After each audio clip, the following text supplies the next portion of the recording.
பல்விதமான புத்தகங்களை நாம் வாசிக்க வேண்டும். ஒரு நாள் அல்ல, 2 நாள் அல்ல, நாம் தொடர்ந்து வாசித்து கொண்டே இருக்க வேண்டும். அப்பொழுதுதான் அம்மொழியில் இருக்கும் உணர்ச்சிகளை நம்மால் உணர்ந்து கொள்ள முடியும். அம்மொழியின் தன்மை, அம்மொழி எவ்வாறு மற்றவர்களுக்கு போய் சேர வேண்டும் என்பதெல்லாம் நம்மால் ஆராய்ச்சி செய்து யூகித்து கொள்ள முடியும். அவ்வாறு வாசிப்பதினால் நம்மால் அம்மொழியில் புலமை பெற்று விளங்க முடியும். மொழி வளத்தையும் பெருக்கிக் கொள்ள இயலும். ஒரு முறை மகாத்மா காந்தியிடம் ஒரு நிருபர் கேட்டாராம், 1 கோடி கிடைத்தால் என்ன செய்வீர்கள் என்று. அதற்கு மகாத்மா காந்தி அவர்கள், ஒரு நூலகம் ஒன்றை அமைத்து பலருக்கும் உதவி செய்யும் வண்ணமாக இருக்க வேண்டும் என்பதுதான் என்னோட ஆசை என்று கூறினாராம். இதிலிருந்து என்ன தெரிகிறது? ஒரு நூலகம் என்பது ஒருவருக்கல்ல, இருவருக்கல்ல, ஒரு சமுதாயத்தையே உருவாக்கும் சக்தி இந்த நூலகத்திற்கு உண்டு. நீரின்றி அமையாது உலகு, நிலையங்களின்றி அமையாது அறிவார்ந்த உலகு. இந்த அறிவார்ந்த உலகை உருவாக்குவதில் நூலகங்களின் பங்கு மிகவும் மகத்தானது. ஆறு இல்லாத ஊர் மட்டுமல்ல, நூல் நிலையங்கள் இல்லாத ஊரிலும் நாம் தங்கக்கூடாது. அது பாழானதே. ஆலயம் இல்லாத ஊர் மட்டுமல்ல, நூலகம் இல்லாத ஊரிலும் ஒருவர் குடியிருத்தல் ஆகாது. நூலகங்கள் நம் அறிவின் மிகப்பெரிய தேடல் வெளி. நல்ல நிலத்தில்தான் மரங்கள் செழித்து வளரும். அதுபோலதான் நல்ல நூல்களை நாம் படிப்பதன் மூலம் அல்லது அதை தேடி போகும்போதுதான் நம் மனம் வளர்ச்சி பெறும். தனி மனிதனின் மனம் வளம் பெறும்போது சமூகமும் வளம் பெறும். நாம் செய்யும் வாசிப்பானது ஒருவர் செய்யும் தியானத்திற்கு ஈடானது. தியானம் என்பது நம் மனநிலையை ஒருமைப்படுத்துவதாகும். அதே போலதான் ஒரு நூல் வாசிப்பதென்பது கூட. ஒரு நூலை நாம் வாசிக்கும் போது நாம் வேறொரு உலகத்தில் பயணிக்கிறோம். எடுத்துக்காட்டாக, நாம் பல்வேறு இடங்களுக்கு செல்லும் ஆவல் நம்மிடத்தில் உள்ளது. நம்மில் பலருக்கும் உள்ளது. பலரை சென்று காண வேண்டும் என்ற ஆவலும் பலரிடத்தில் இருக்கும். ஆனால் அனைத்தையும் நம்மால் செய்துவிட முடியாது. அப்போது ஒரு நூலை ஒரு உலகம் சார்ந்த நூல்களை வாசிக்கும் மூலம் நம் உலகில் பல்வேறு இடங்களில் நம்மால் சென்று அடைய முடியும். அந்த உணர்வு நமக்கு கிடைக்கும். பிறகு நம்மால் பலர், எடுத்துக்காட்டாக அப்துல் கலாம் ஐயா அவர்களை நம்மால் பார்க்க இயலாது என்றால் கூட அவரின் புத்தகங்களை வாசிப்பதன் மூலம் அவர் எவ்வாறு வாழ்ந்தார், என்ன விரும்பினார், எவ்வாறு கற்றுக்கொண்டார், எவ்வாறு கற்றுக் கொடுத்தார், நாம் என்ன கற்றுக்கொள்கிறோம் என்றெல்லாம் வாசிப்பதன் மூலம் அப்துல் கலாம் ஐயா நம்முடனே பயணம் மேற்கொள்வது போலவே ஒரு நிகழ்வு நடக்கும். இதெல்லாம் ஒரு நூல் வாசிப்பதன் மூலமே நமக்கு கிடைக்கும். மனிதர் வாழ்வின் மாண்பு எனப்படுவது நல்லவற்றை கற்றலும் அதன்படி நிற்றலுமே ஆகும். மக்களை மேம்பக்களாக மாற்றுவதில் இந்த நூலகங்களுக்கு பெரும் பங்கு உள்ளது. கல்வி நூலகங்கள், பொது நூலகங்கள், பாடசாலை நூலகங்கள் என பல வகையாக நூலகங்கள் தனித்து நின்றாலும் நூலகங்களின் ஒரே ஒரு நோக்கம் மக்கள் வாழ்வை மேன்மைப்படுத்துவதாகும். கல்விக்கடலை தனக்குள் அடக்கி வைத்துக் கொண்டு நூலகங்கள் தன்னை தேடி வரும் வாசகர்களின் அறிவு பசியை தீர்க்கின்றது. பொறுமை, தேடல், ஆழமான வாசிப்பு, விவேகம், எழுத்தாற்றல், கேள்வி ஞானம், படைப்பாற்றல் போன்ற உயர்ந்த திறன்களை இந்த நூலகங்கள் வழங்கும் பெருமையுடையன. நாட்டினுடைய அறிவு மேலாண்மையில் நூலகங்களின் முக்கியமான பங்குகள் வகிக்கின்றன. நூலகங்களை நாம் மன மருத்துவ நிலையம் என்றே கூறலாம். ஏனென்றால் ஒருவர் எத்துணை துயரத்தில் இருந்தாலும் ஒரு நூல் அவருக்கு பிடித்தமான நூல்களை வாசிக்கும் போது அவர் தன்னை மறந்து அந்த நூல்களின் உள்ள உலகத்தில் போய் சென்று அதை பற்றி யோசனையில் மூழ்கி விடுவார். அதனால் தன்னுடைய துயரத்தையே அவரால் மறந்துவிட இயலும். அதனால் தான் அதை மன மருத்துவ நிலையம் என்றே கூறலாம் என்று சொன்னேன். மூச்சு இருக்கும் வரைதான் வாழ்க்கை, வாழ்க்கை இருக்கும் வரைதான் சுயமரியாதை. சுயமரியாதையாக இருக்க புத்தி, ஞானம், விழிப்புணர்வு இவை அனைத்தும் நம்மிடம் இருக்க வேண்டும். அதற்கு முக்கியமாக நாம் நூல்களை வாசிக்க வேண்டும். படித்து அதில் இருக்கும் நல் விஷயங்களை தெரிந்து கொள்ள வேண்டும். இன்றைய நூலகங்கள், இன்றைய சமுதாயத்தில் நூலகங்கள் எவ்வாறு செயல்படுகின்றது என்று பார்ப்பதற்கு முன்னர் வரலாற்றில் நூலகங்களின் பங்கு எவ்வாறு இருந்துள்ளது என்று சற்று விரிவாக பார்ப்போம். வரலாற்றை திருப்பி பார்த்தால் 100,000 புத்தகம் கொண்ட ஒரு அறையை நெப்போலியன் அவர்கள் வைத்துள்ளார். 3000க்கு மேற்பட்ட புத்தகங்களையும் அவர் சேகரித்து வைத்து அதை வாசிக்கும் பழக்கம் கொண்டவர். தன் அப்பாவின் அறையில் உள்ள புத்தகங்களை வாசிப்பதன் மூலம்தான் நமக்கு ராமன் அவர்கள் சர்.சி.வி. ராமனாக விஞ்ஞானியாக வளர்ந்தார். பகத்சிங் தன் தூக்கு மேடைக்கு செல்வதற்கு முன்னர் அவருக்கு கடைசி ஆசையாக கேட்கப்பட்டது ஒரு புத்தகத்தை வாசிப்பதுதான். அவர் வாசித்த புத்தகம் லெனின் எழுதிய அரசும் புரட்சி. பாரதி அவர்கள் கூறியுள்ளார், அறிவை விரிவு செய். ஒரு நூலகத்தை அமைப்பதன் மூலம் ஒரு சமுதாயத்தின் அறிவை விரிவடைய செய்ய முடியும் என்பதுதான் அவரின் நோக்கமாக இருந்தது. அதே போலதான் அன்னை தெரசா அவர்கள், பூமியில் நாம் வசிப்பதற்கு நாம் கொடுக்கும் வாடகை ஒரு மனிதனுக்கான சேவை என்ற ஒரு வாக்கியத்தை வாசித்ததனால்தான் தெரசா அவர்கள் நாம் அனைவரும் போற்றும் அன்னை தெரசாவாக மாறினார். இதிலிருந்து ஒரு நூல்கள் எவ்வாறு பல்வேறு மேலாண்மையான இருந்தவர்களின் வாழ்க்கையில் முக்கிய பங்கு வகித்திருக்கின்றது என்று நம்மால் உணர முடிகிறது. கண்ணதாசன் அவர்கள் கூறினார், அறிவால் ஆய்ந்துவிடு, இல்லையே அனுபவித்து கற்றுக்கொள் என்று கூறினார். இதற்கு அர்த்தம் என்ன? நாம் நம்முடைய குடும்பங்களில் பெரியவர்கள் சொல்ல கேட்டிருப்போம், இதை செய்யாதே, இது தவறாக சென்றடையும். எவ்வாறு அவர்கள் கூறுகிறார்கள்? அவர்கள் அந்த நிமிடத்தை அவர்கள் வாழ்க்கையில் கடந்து வந்திருப்பார்கள். அதுதான் அனுபவம். அது போன்ற பல்வேறு அனுபவங்களின் தொகுப்பு தான் ஒரு நூல். நம்மால் அனைத்து விஷயங்களையும் அனுபவித்து தெரிந்து கொள்ள முடியாது. அதற்கான நேரமும் அமையாது. அவ்வாறு இருக்கும்போது நமக்கு தேவையான விஷயங்கள் பலவிதமான விஷயங்கள் நமக்கு நூல்களின் மூலம் கிடைக்கின்றது. அது ஒரு பெரிய வரப்பிரசாதம். நாலேஜ் இஸ் பவர் என்று ஆங்கிலத்தில் ஒரு வாக்கியம் உண்டு. அதற்கு அர்த்தம், ஒருவர் அறிவாய்ந்தவராக இருந்தால் அதன் விட மேலாண்மையான வலிமையான பொருள் வேறொன்றும் இல்லை.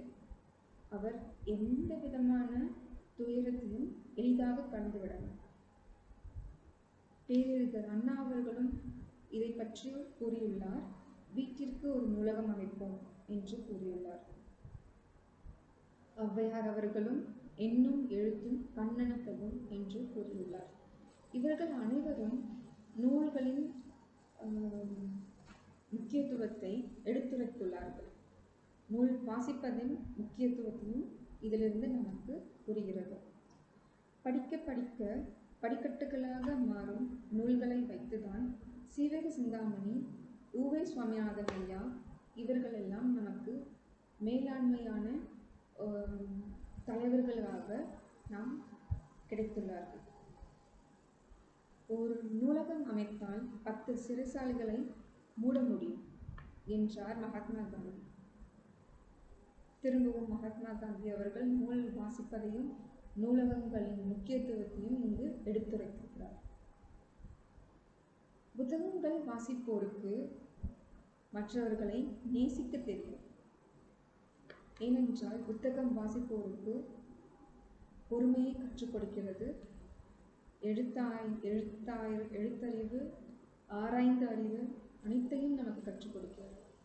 ஆதலால் நாம் பிறரை நேசிக்கவும் நமக்கு கற்றுக் கொடுக்கிறது.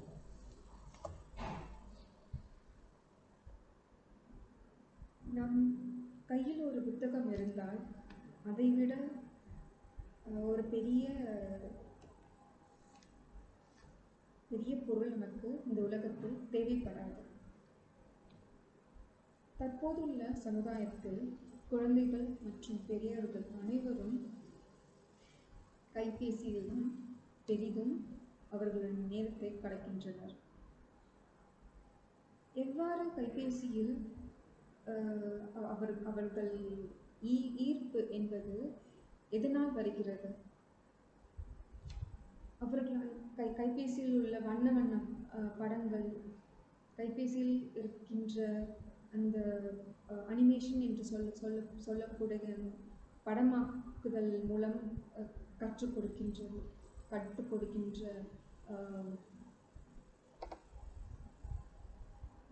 ஆப் என்று சொல்லும் செயலி, இதெல்லாம் தான் ஒருவரை ஈர்க்கின்றது. அவர் அறியாமலேயே அவரின்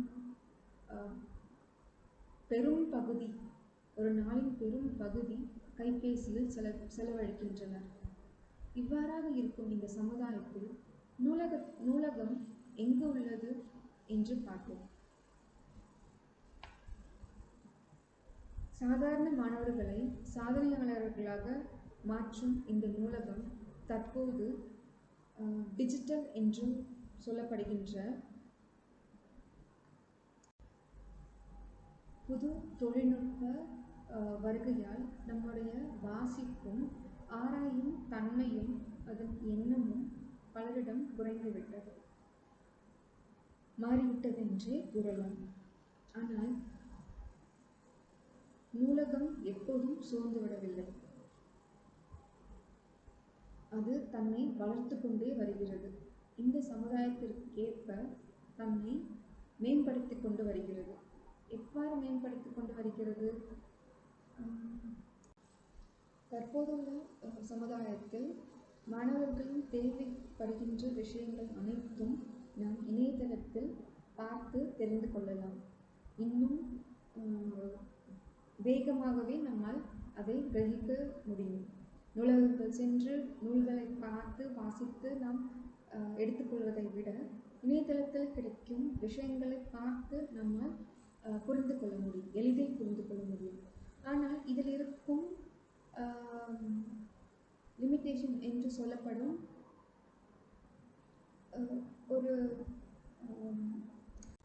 வரம்பு அல்லது தீமை என்று பார்த்தால், இணையதளத்தில் கிடைக்கும் அனைத்து விஷயங்களும் அனைத்து தகவல்களும் உண்மையானது என்று சொல்ல இயலாது. அதன் உண்மைத்தன்மை யாருக்கும் தெரியாது. நூல்களில் இருக்கும் தகவல்கள் தான் நம்மால் உண்மைத்தன்மையானவை என்று எடுத்துக்கொள்ள இயலும். ஆதலால் ஒருவர் தெரிந்து கொள்வதற்காக இணையவழி தகவல்களை பயன்படுத்திக் கொள்ளலாம். ஆனால் அவர் ஆராய்ச்சியில் ஈடுபடுவதாக இருந்தாலோ அல்லது அதை அவருடைய படிப்பிலோ அல்லது யாரிடமாக கற்றுக் கொடுக்கும் முயற்சியில் இறங்குவதாக இருந்தாலோ அந்த சமயத்தில் நாம் அதற்கான உண்மை தகவல்களை கொண்டுள்ள நூல்களை தேடி சென்று அதிலிருந்து நாம் எடுத்துக்கொள்வது தான் சரியானதாக இருக்கும் என்று நான் நினைக்கின்றேன். பிறகு தற்போதுள்ள சமுதாயத்தில் நூலகங்கள் பெரிதும் பயன்படுவது என்று எங்கே பார்த்தால் நாம் பள்ளிகளில் பார்க்கலாம். பள்ளிகளில் நமக்கு ஒரு நூலகங்களுக்கான ஒரு வகுப்பை அவர்கள் ஏற்படுத்தி கொடுத்திருக்கிறார்கள். பிறகு கல்லூரிகளிலும் மாணவர்களுக்கான சில நேரம் நூலகங்கள் செல்வதற்காகவே வகுத்து கொடுத்திருக்கிறார்கள். மாணவர்கள் எவ்வாறு இதை பயன்படுத்திக் கொள்கிறார்கள் என்று அவர்களிடத்தில் தான் உள்ளது. அவர்கள் ஒரு நிலையை சென்று அடைய வேண்டும் என்றால் அவர்கள் நூலகங்களை 100% பயன்படுத்தினால்தான் அது நடக்கும். பிறகு நூலகங்களில் அவர்களுக்கு கல்வி சம்பந்தப்பட்ட நூல்கள் மட்டும்தான் பல கல்லூரிகளில் இருக்கின்றது. அது அல்லாமல் உலக அறிவியல் சார்ந்த புத்தகங்கள் நிறைய இருந்தால் மாணவர்கள் அவர்கள் கல்வி கற்கும் நிலையில் அவர்களால் பல்விதமான தகவல்களை எடுத்துக்கொள்ள முடியும். ஆதலால் அவர்கள் கல்வி கற்றுக்கொண்டு சமுதாயத்தை சென்று சமுதாயத்தில் வாழத்தை ஆரம்பிக்கும் போதே அவர்களால் பல்வேறு விதமான நிலைகளை சமாளிக்க முடியும் என்றுதான் நான் நினைக்கின்றேன். பிறகு கிண்டல் அன்லிமிட்டட் என்ற செயலி ஒன்று உள்ளது. சிறு குழந்தைகளிலிருந்து பெரியவர்கள் வரைக்கும் தேவையான புத்தகங்கள் அனைத்தும் அதில் இருக்கும். நான் முன்பே கூறினது போல இணையவழி தகவல்கள் அல்லாது புத்தகமாகவே நீங்கள் படித்து தெரிந்து கொள்ளலாம். ஆனால் அனைவராலும் அதை காசு கொடுத்து வாங்கி வைத்து படிக்க இயலாது. அனைத்து மாணவர்களாலும் அல்லது அனைத்து வேலைக்கு செல்கின்றவர்களாலும் கல்லூரியில் படிக்கின்றவர்களாக இருந்தாலும் சரி. ஸோ அனைவராலும் நம்மால் காசு கொடுத்து இவ்வாறான செயல்களையோ நூல்களையோ நம்மால் வாங்கி அதில் இருக்கும் தகவல்களை நம்மால் பெற இயலவில்லை என்பது இவ்வாறான சூழலில் நாம் இருக்கும்போது நாம் நூலகங்களை சென்றடைய வேண்டும். ஆனால் இப்போது இருக்கிற இந்த கணினிமயமான உலகத்தில் நாம் நூலகம் சென்று புத்தகத்தை வாசிப்பது என்பது மிகவும் கடினமாக உள்ளது. ஏனென்றால் ஒருவர் கல்லூரியில் படிக்கும்போதே அவர்கள் பகுதி நேர வேலைக்கு செல்கின்றார்கள். அவர்களின் கல்லூரி படிப்பை முடிப்பதற்காக தேவையான பணம் ஈட்டுவதற்காக பகுதி நேர வேலை செல்கிறார்கள்.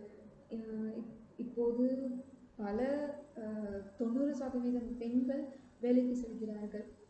இவ்வாறான சூழலில் நாம் இருக்கும்போது நூலகங்கள் தன் நிலையை சற்று உயர்த்தி இருக்கின்றது என்றே கூறலாம். என்ன செய்திருக்கின்றன என்றால் அவர்களிடத்தில் இருக்கும் நூல்களை எல்லாம் அனைத்தையும் கணினிமயமாக்குவதில் இறங்கியுள்ளது. அந்த முயற்சியை மேற்கொண்டு வருகின்றது. இது ஒரு பாராட்டத்தக்கமான விஷயம்தான். ஏனென்றால் நான் முன்பே கூறியது போல அனைத்து ஊர்களிலும் நூலகங்கள் இருப்பது குறைந்து விட்டது. இன்னும் சில ஊர்களில் நூலகம் என்பதை மூடிவிட்டார்கள். ஏனென்றால் அதில் வாசிப்பாளர்கள் என்பது மிக மிக குறைவு. நாம் சொல்லப்போனால் ஒரு 1% கீழே தான் வாசிப்பாளர்கள் என்பது நம்மால் பார்க்க முடிகின்றது. இதனால் தனியார் மயமாக்கப்பட்ட நூலகங்களாக இருந்தாலும் சரி அல்லது அரசால் நியமிக்கப்பட்ட நூலகங்களாக இருந்தாலும் சரி, நிறைய நூலகங்கள் செயலில் இல்லாமல் இருக்கின்றன. அதில் இருக்கும் புத்தகங்கள் தூசி படிந்து நான் நிறைய நூலகங்கள் அவ்வாறு பார்த்திருக்கின்றேன். எனது ஊரிலெல்லாம் நான் மட்டுமே சென்று வாசிப்பேன். சில பெரியோர்கள் வருவார்கள், குமுதம், ஆனந்த விகடன் அவ்வாறான புத்தகங்கள் வாசிப்பதற்காக அங்கே செல்வார்கள். அல்லது சில ஆட்கள் என்ன செய்வார்கள் என்றால் தினத்தந்தி செய்தித்தாள்களை வாசிப்பதற்காக நூலகங்கள் வரும் பழக்கமும் உண்டு. தற்போது அந்த நிலையும் இல்லை.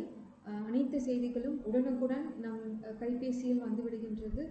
அதனால் நாம் நூலகம் சென்று தெரிந்து கொள்ளும் விஷயங்கள் என்பது மிக குறைவாக கருதப்படுகிறது. ஆனால் என்னுடைய கருத்து என்னதான் இணையதளத்தில் உங்களுக்கு செய்திகள் கிடைத்தாலும் தகவல்கள் கிடைத்தாலும் உண்மை தகுதி வாய்ந்த செய்திகள் அனைத்தும் நூலகங்களில்தான் நமக்கு கிடைக்கும். நூலகங்கள் தற்போது இந்த செய்திகளை எல்லாம், இந்த தகவல்களை எல்லாம் கணினிமயமாக்கப்பட்டால் பெரிதும் உதவியாக இருக்கும். ஆனால் இதுவும் பணம் இல்லாமல் எதுவும் செய்ய இயலாது. ஏனென்றால் அரசு மானியம் கொடுத்தாலும் சரி அல்லது தனியார் மயமாக்கப்பட்டாலும் சரி, அதற்கு சிறு தொகையாவது செலவழிக்க வேண்டும். இவை அனைத்தும் கருத்தில் கொண்டு நாம் நூலகங்களை எவ்வாறு 100% அதை பயன்படுத்திக் கொள்ள இயலுமோ அந்தந்த வழிகளில் நாம் பயன்படுத்திக் கொள்ள வேண்டும். என்று தாழ்மையுடன் கேட்டுக்கொள்கிறேன். நூலகங்களின் விழிப்புணர்வு நம்மில் பலருக்கு இப்போது இல்லை. நூல்களின் விழிப்புணர்வும் நூல்கள் வாசிக்கும் பழக்கமும் பலருக்கு இல்லை. ஸோ இந்த சமுதாயத்தில் நாம் நம்முடைய கடமையாக எடுத்துக்கொண்டு நம்முடைய அடுத்த சன்னதியினருக்கு நூல் வாசிக்கும் பழக்கத்தை நம் வீட்டிலிருந்தே ஆரம்பிக்க வேண்டும். அப்போதுதான் அவர்கள் ஒரு நிலையில் சமுதாயத்தில் வளரும்போது நான் இப்போது என்னெல்லாம் கூறினேனோ நூல்களின் முக்கியத்துவம் அவை அனைத்தும் அவர்கள் உணர்ந்து இருப்பார்கள். அந்த வயதில் கூறும்போது அவர்களால் அதை எளிதில் எடுத்துக்கொள்ள இயலாது, அவர்களால் மாற்றிக்கொள்ளவும் முடியாது. அது மிகவும் கடினமான ஒரு விஷயம். தற்போது நூலகங்களின் பங்கு உலக அறிவியல் மட்டுமல்ல, ஒரு நாட்டின் கலாச்சாரத்தை மற்றொரு நாட்டினத்திற்கு எடுத்து சொல்லும் வகையிலும் அதனோட பங்கு மிகவும் மகத்தானதாக இருக்கின்றது. பல்வேறு நாடுகளில் நூலகங்கள் என்பது வெறும் நூல் வாசிக்கும் இடமாக இல்லாமல் அவர்கள் பல்வேறு பட்டய படிப்புகள் இல்லாமல் பல்வேறு படிப்பு சார்ந்த விஷயங்களை தொடங்கியுள்ளனர். எடுத்துக்காட்டாக வேலை தகுதியை உயர்த்தும் விதமான படிப்புகள் அல்லது ஒரு கல்லூரியில் சேருவதற்கான படிப்புகள், வேலை தொடர்பான படிப்புகள், இவ்வாறாக பல்வேறு படிப்புகளை நூல் நிலையங்கள் அறிமுகப்படுத்தியுள்ளன. இதனால் நூலகங்கள் மறுபடியும் தம் புத்துணர்ச்சி பெற்று இந்த சமுதாயத்தில் மேன்மை பெற்று வருகிறது. இறுதியாக நூல்கள் நூல்கள் மட்டுமே ஒருவரின் அறிவின் திறவுகோல் என்று சொல்லலாம், அல்லது வாசல் என்றே கூறலாம். நூலகம் என்பது நூல் அகம், அது நம் அகம். நம் அகத்தில் உள்ள எண்ணங்களை மாற்றுவதில் நூலகங்களின் பங்கு மிகவும் மகத்தானது. நூல்களை படிப்போம், வாழ்க்கையில் வெற்றி பெறுவோம், உயர்வோம். நூலகம் அறிஞர்களின் வாழ்வில்லம். நாம் நூலகம் தேடி சென்று நூலகம் துணை கொண்டு நம்முடைய வாழ்வை மீட்டெடுப்போம், வாழ்வை வென்றெடுப்போம் என்று கூறி இந்த வாய்ப்பை எனக்கு அளித்ததற்கு வாகை தமிழ்ச்சங்கத்திற்கும் தமிழ் பல்கலைக்கழகத்திற்கும் எனது தாழ்மையான நன்றியை கூறி உரையை நான் முடித்துக்கொள்கிறேன். நன்றி, வணக்கம்.